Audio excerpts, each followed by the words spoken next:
Movie की starting में हम माइकल और जेना को देखते हैं। वो काफी टाइम से रिलेशनशिप में थे। माइकल जेना से प्यार करता है लेकिन शादी के लिए कन्विंस नहीं हो पा रहा। जेना अब प्रेग्नेंट है। ये बात तो डाइनिंग टेबल पर, जहाँ पर उसके मॉम डैड भी थे, वहाँ पर सबको बता देती है। उसकी मदर और फादर इस बात से बहुत खुश थे। उन्हें कहते हैं कि तुम्हें शादी करने की और एक वजह मिल गई। जेना भी माइकल को यही कहती है। सब लोग काफी खुश होकर पार्टी करते हैं लेकिन माइकल के चेहरे पर बहुत ही ज्यादा खुशी के साथ थोड़ा सा कंफ्यूजन भी था। वो कुछ समझ नहीं पा रहा था कि शादी उसे करनी चाहिए या नहीं। इसके बाद तो सब लोग सोने के लिए जाते हैं। जेना माइकल से कहती है कि अब मैं मोटी हो जाऊंगी, क्या इसके बाद भी तुम मुझसे प्यार करोगे? यहाँ पर माइकल जेना की बॉडी की काफी तारीफ करता है, उसे किस कहता है, यानी कि इनडायरेक्टली कह रहा था कि उससे प्यार नहीं करेगा। इसी तरीके से मजाक करके इस बात को टाल देता है। अब इसके बाद हमें कुछ दिनों बाद का सीन दिखाया जाता है। जेना और माइकल अपने फ्रेंड की वेडिंग पर आए हुए थे। जेना वेडिंग को देखते काफी खुश होती है, सोचती है कि हमारी वेडिंग भी ऐसे ही होगी। पर यहाँ पर पैरेलल में माइकल एक रेड ड्रेस वाली लड़की को देख रहा था। वेडिंग में सब लोग बहुत ही खुश थे, डांस करते,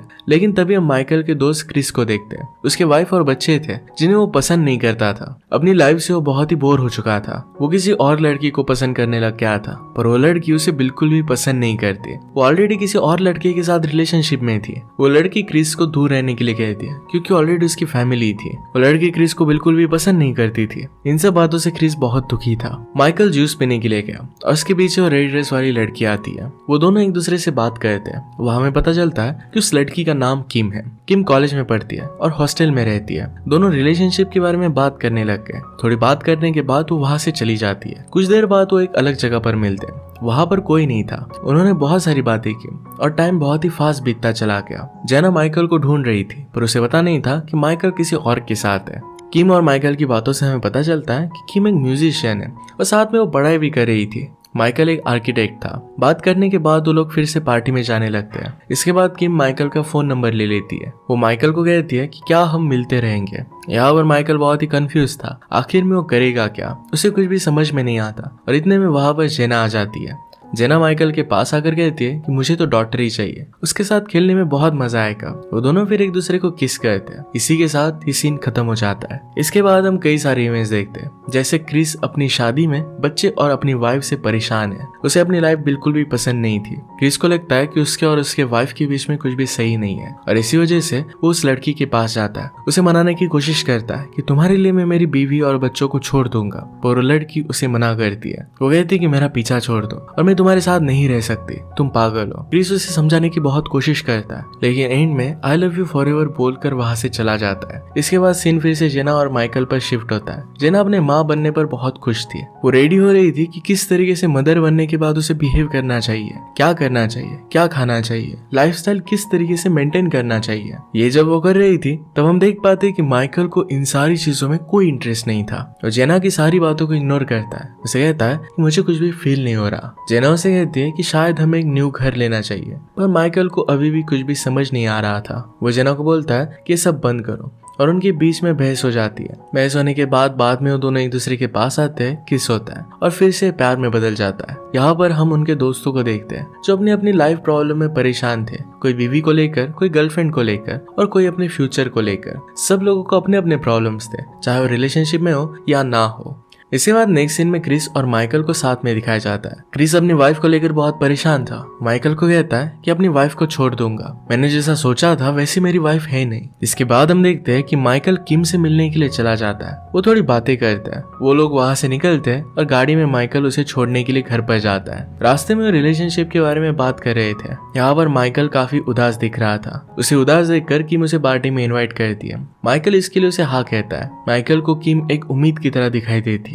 इसके बाद किम वहां से चली जाती है। जेना का माइकल को कॉल आता है और पूछती है कि तुम कहाँ पर हो। माइकल बोलता है कि मैं घर के लिए निकल रहा हूँ। एक्चुअल में जेना का टेस्ट था और इसके बारे में मिकेल भूल गया था। माइकल को लगता है कि वो किस तरीके की जिंदगी जी रहा है, क्या यही सब काम करने उसकी जिंदगी में बाकी रह गए। इसके बाद हमें जेना की मॉम दिखाई जाती है जो किसी और आदमी के साथ थी। जेना की मॉम उस आदमी के साथ काफी खुश है। ऑपोजिट में उसके हस्बैंड के साथ उसकी रिलेशनशिप काफी खराब थी। वो उसके पति के ऑफिस पर जाती है और बहुत गुस्सा करती है क्योंकि उसे हमेशा हमेशा लगता है कि उसे कभी समझ नहीं पाएगा। वो अपने पति से बिल्कुल भी खुश नहीं थी और उस पर बहुत चिल्लाती है और वहां से चली जाती है। वो रास्ते में जाते हुए जना को कॉल करती है। जना टेस्ट कर घर आ गई थी। मदर उसे कहती है कि तुम्हें देखकर मैं काफी खुश हूँ, मैं तुमसे जेलस नहीं फील करती।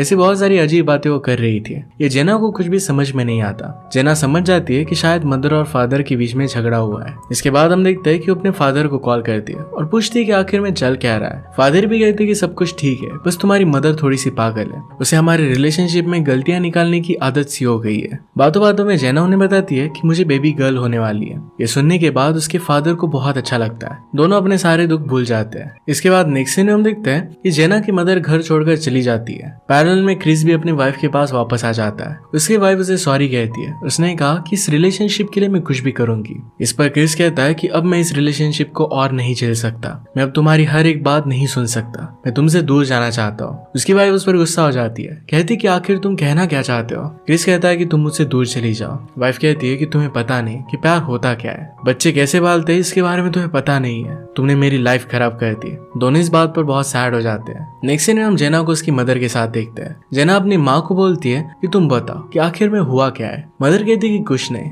लेकिन जेना को पता था कि कुछ ना कुछ तो गड़बड़ है। उसकी मदर उससे कुछ ना कुछ तो छुपा रही है। मदर इधर उधर की बातें कर रही थी। जेना उसे कहती है कि आपको डैड को समझना पड़ेगा कि किस तरीके से खुश रहा जाता है। वो आपके लिए बुरा नहीं चाहते। जेना की मदर कहती है कि तुम भी अपने फादर की तरह हो। तुम्हारा रिलेशनशिप सिर्फ 3 सालों का है, हमारा रिलेशनशिप 30 ईयर्स का है। तुम्हें नहीं पता कि 30 ईयर्स में रिलेशनशिप की क्या हालत होती है। ये बात सुनने के बाद जेना भी सोचने लगती है। वो सोच रही थी कि क्या उसकी भी हालत उसकी मदर की तरह हो जाएगी, क्या वो भी अपनी मदर की तरह मर मर कर जिएगी। इसके बाद माइकल को किम का कॉल आता है। इसे वो पार्टी का लोकेशन और टाइम के बारे में बात करता है। उससे बात कर वो बहुत ही खुश दिखाई देता है। पार्टी के लिए भी बहुत ही एक्साइटेड था। यहाँ हम क्रिस को देखते हैं जो माइकल की बातें सुन लेता है। क्रिस उससे कहता है कि जेना बहुत अच्छी है, तुम्हें उस पर चीट नहीं करना चाहिए, तुम्हें उसके साथ लॉयल रहना चाहिए। माइकल को ये बातें बहुत बोरिंग लगती है। वहां से उठकर चला जाता है। इसके बाद माइकल घर पर गया और अपनी वाइफ को ये बताता है क्रिस और अपने फ्रेंड्स के साथ आज रात वो पार्टी करने जा रहा है। इसके बाद वो डायरेक्टली किम को लेने के लिए गया। किम को देखकर वो बहुत ही खुश था। इसके बाद वो पार्टी में चले जाते हैं। किम पार्टी में अपने फ्रेंड से उसे मिलवाती है। इसके बाद वो डांस करने लगती है। उसका डांस देखकर वो भी उसके साथ आ गया। दूसरी तरफ हम जेना को देखते हैं। वो क्रिस को कॉल करती है। उसे कहती है कि हमारी फ्रेंड इजी की मदर की डेथ हो गई है। उसने क्रिस को कहा कि माइकल को लेकर जल्दी से घर पर आ जाओ। क्रिस को माइकल की लोकेशन के बारे में कुछ भी पता नहीं था। जैसे ही इजी के घर पर जेना पहुंचती है तो वहां पर देखती है तो उसके काफी सारे दोस्त थे। वहां पर माइकल नहीं था। ये सब देखकर वो क्रिस पर चिल्लाने लगती है। वो क्रिस से पूछती है कि माइकल है कहाँ पर। क्रिस उसे कुछ भी बता नहीं पाता। जेना समझ जाती है कि कुछ ना कुछ तो गड़बड़ है। वो क्रिस पर बहुत चिल्लाती है कि तुम्हें पता है कि माइकल कहाँ पर है। हम देखते हैं कि माइकल पार्टी खत्म हो जाने के बाद किम के साथ एंजॉय कर रहा था। इसी बीच माइकल को याद आता है कि वो शादीशुदा है। ये सब उसे नहीं करना चाहिए। ये सारी चीजें वो किम को समझा देता है। दूसरी तरफ जेना घर पर पहुंच गई थी। माइकल को बार बार कॉल कर रही थी पर माइकल का फोन बंद था और इसी वजह से वो लग नहीं रहा था। उसे लगने लग गया था कि माइकल उस पर चीट कर रहा है। दूसरी तरफ माइकल किम को घर पर ड्रॉप कर देता है। उसने रियलाइज किया था कि ये सब करना गलत है और इसी वजह से वो अपनी वाइफ के पास वापस जाता है। गाड़ी चलाते वक्त जेना को उसे कॉल आता है और जेना उस पर बहुत चिल्लाती है और इसी वजह से उसका एक छोटा सा एक्सीडेंट हो जाता है। माइकल इसमें सेफ था, उसे कुछ भी हुआ नहीं था। कार लेकर वो जल्दी से घर पर आया। जेना उससे पूछती है कि पूरी रात तुम आखिर कर क्या रहे थे। वो कहता है कि मैं क्रिस के साथ ही था। जेना उसे पकड़ लेती है और स्लैप करती है। कहती कि तुम मुझ पर चीट कर रहे हो। माइकल ने कहा कि मेरी और उस लड़की के बीच में सिर्फ एक किस हुई थी, बाकी मैंने कुछ भी नहीं किया। जेना को उसकी बात पर भरोसा नहीं होता। माइकल को तभी कॉल आता है। फोन में जेना देखती है तो एक कॉल किम का ही था। जेना पूछती है कि लड़की है कौन। माइकल कहता है कि हम दोनों के बीच में कुछ भी नहीं है। इसके बाद जेना को उसकी मदर की बात रियलाइज हुई। तो माइकल से कहती है कि चलो मान लिया कि तुमने सिर्फ एक किस की थी, लेकिन आज से 10 साल बाद क्या गारंटी है कि तुम मेरे ही साथ रहोगे। मैं तुम्हारे बच्चे की माँ बनने वाली हूँ और तुम किसी और के साथ पूरी रात बिता कर आए हो। वो माइकल को डायरेक्टली चाकू दिखाती है और वहां से भगा देती है। माइकल फिर वहां से कार में बैठ जाता है। उसे फिर से किम का कॉल आया। किम उसे कहती है कि शायद मुझसे गलती हो गई, मुझे तुम्हें किस नहीं करना चाहिए था। इसके बाद हमें जेना की मदर दिखाई देती है। वो घर के बाहर से जेना के डैड को देख रही थी। जेना के डैड की नजर भी उस पर जाती है पर उन्हें लगता है कि सिर्फ एक वहम है। इसके बाद नेक्स्ट सीन में हम देखते हैं कि माइकल किम के घर पर पहुंच गया था। वहां जाकर उसके साथ इंटीमेट हो जाता है। सुबह होने पर उसे रियलाइज होता है कि उसने गलती कर दी। वो वहां से जाने लगता है। किम उसे रोक लेती है और पूछती है कि आखिर हुआ क्या। माइकल कहता है कि कुछ भी नहीं हुआ और जल्दी से चाबी लेकर वहां से चला जाता है। इसके बाद कुछ दिनों बाद का हमें सीन दिखाया जाता है। जेना की मदर जेना के फादर के पास वापस आ गई थी। दोनों बहुत खुश थे। हम देखते हैं कि माइकल जेना के पास वापस आ गया। जेना उसे घर में अंदर नहीं आने देती है। माइकल को कहती है कि तुम जैसा चाहते हो वैसा ही होगा, अब से तुम फ्री हो, तुम्हें जो करना है वो तुम कर सकते हो। इसके बाद हम देखते हैं कि जेना अपने मदर फादर के घर पर चली गई। मॉम ने नोटिस किया कि जेना बहुत दुखी है और जाकर उसे गले लगा लेती है। जेना के बिना माइकल भी परेशान हो जाता है। उसे अब रियलाइज होता है कि उससे कितनी बड़ी गलती हो गई है। वो किम का कॉल भी अवॉइड कर देता है। दोनों की हालत बहुत ही खराब हो गई थी। दोनों का किसी चीज में मन नहीं लग रहा था। एक दिन ऑफिस में माइकल जेना की मॉम को कॉल कर बता देता है कि वहां पर वो आ रहा है। वो जेना को ना पता है। जैसे ही ऑफिस से निकलने वाला था तभी ऑफिस में किम आ गई। किम माइकल से बात करती है। माइकल उसे पहली बार अवॉइड करता है पर बाद में कह देता है कि मैं बाप बनने वाला हूँ। मुझे लगता है कि मेरा सच्चा प्यार जेना ही है। किम कहती है कि तुमने मुझे पहले क्यों नहीं बताया। माइकल उसे सॉरी कहता है और फिर वहां से चला जाता है। दूसरी तरफ हम देखते हैं कि जेना की मदर उसे बता देती है कि माइकल यहाँ पर आने वाला है। ये सुनने के बाद जेना अपना बैग पैक करने लगती है। जेना की मदर उसे समझा रही थी कि आदमियों से गलतियां होती है पर जेना कुछ भी सुनने के लिए रेडी नहीं थी। उतने में वहां पर माइकल आ गया। माइकल जेना से बात करना चाहता था लेकिन जेना घर के अंदर चली जाती है। वो कहती कि सब कुछ खत्म हो गया है। जेना के फादर उसे अंदर आने देते हैं। वो उससे पूछते हैं तुम आखिर करना क्या चाहते हो। माइकल कहता है कि मैं उससे प्यार करता हूँ। फादर कहते हैं कि प्यार व्यार कुछ नहीं होता, तुम जिससे प्यार करते हो उसके लिए तुम क्या करना चाहते हो। प्यार के बारे में कहना ये बहुत ईजी होता है पर उसे निभाना बहुत हार्ड होता है। माइकल कहता है कि मैंने अपनी गलती रियलाइज की है और वो फिर से कुछ भी गलती नहीं करेगा। दूसरी तरफ जेना की मदर उसे समझाती है कि हमारी रिलेशनशिप में भी ऐसा ही हुआ था, हमें एक दूसरे की बात को सुनना चाहिए। अगर हम कम्युनिकेट नहीं करेंगे तो ये किसी के लिए अच्छा नहीं होगा। आखिर में जेना माइकल से बात करने के लिए मान जाती है। माइकल जेना से बात करने के लिए उसके कमरे में जाता है। थोड़ी देर वो एक दूसरे को ही देखते हैं। फिर माइकल उसे कहता है कि मैं तुम्हें वादा करता हूँ कि फिर से कभी भी नहीं होगा। मैं अब एक बाप बनने वाला हूँ, एक अच्छा बाप बनकर दिखाऊंगा। मैंने तुम्हारे साथ बहुत गलत किया और इसके लिए मुझे बहुत बुरा लग रहा है। जेना भी कहती कि मैं भी एक मदर बनने वाली हूँ, मैं एक बुरी मदर नहीं बनना चाहती। उसे पूछती है कि लास्ट नाइट क्या हुआ था। माइकल उसके और किम के बीच में जो भी हुआ ये सब कुछ उसे सच बता देता है। जेना फिर से बहुत ज्यादा गुस्सा हो जाती है। कहती कि तुम आदमी हो या जानवर, ये कैसे कर सकते हो।